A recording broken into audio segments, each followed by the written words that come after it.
National security expert reveals why it would be impossible to stop Trump from starting a nuclear war. Jonathan Capehart, the Pulitzer Prize-winning opinion writer now with The Washington Post, reported on the potential of President Donald Trump starting a nuclear war while guest hosting AM Joy on MSNBC. One hallmark of Trump's first year in office has been the increasing isolation of America on the world stage, Capehart explained. There was his internationally condemned decision to move the American embassy in Israel to Jerusalem and recognize the city as the country's capital. Then of course the backlash, not to mention the verbal sparring between Trump and Kim Jong-un, fueled by the erratic behavior that led one of my guests to list none other than Donald Trump as the world's biggest nuclear threat of this year and next.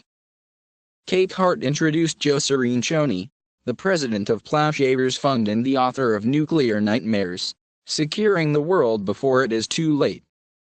Cirincione authored the Defense One article identifying President Trump as the world's greatest nuclear threat. For the first time in 35 years of analysis, I must list the United States as the greatest nuclear threat in the world.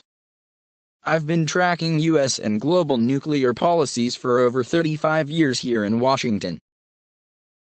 This is the first time I've listed the United States as the #1 nuclear threat in the world today, Cirincione noted. Most importantly, it's the risk of war with North Korea. The president's policy with North Korea has been incoherent and unable to stem this race that North Korea has to reach us with a nuclear weapon. That's probably the greatest risk of war in the region.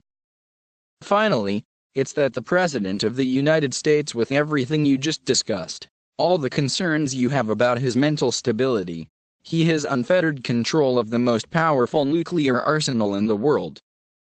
He could order the launch of a nuclear missile, and with 4 minutes that missile would be launched and no one could stop it, Cirincione explained.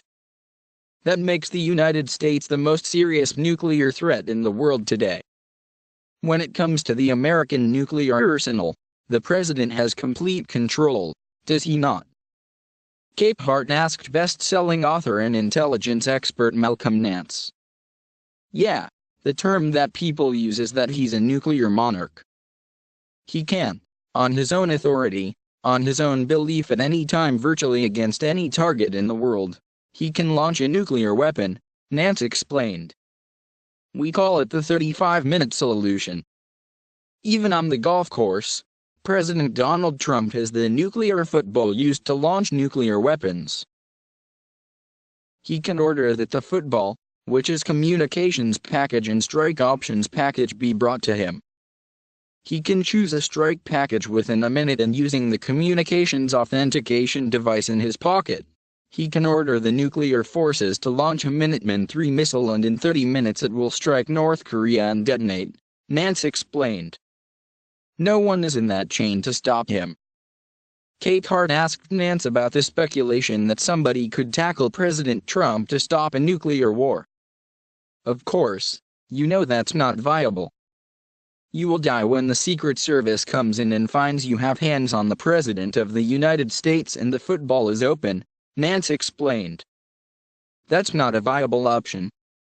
The only viable option is that the Secretary of Defense, who has to authenticate, that is the President of the United States giving a lawful order, won't authenticate it because it may be an unlawful order, Nance noted. But if Donald Trump decides this morning that he will nuke North Korea and he gives a lawful order by saying, I have determined it a clear and present danger, 35 minutes later, whatever target he's aimed at will vaporize, and with it of course the credibility of the United States, the global economy. Nothing will be in Walmart in 72 hours, you know. It's a horrible nightmare to discuss this, Nance concluded.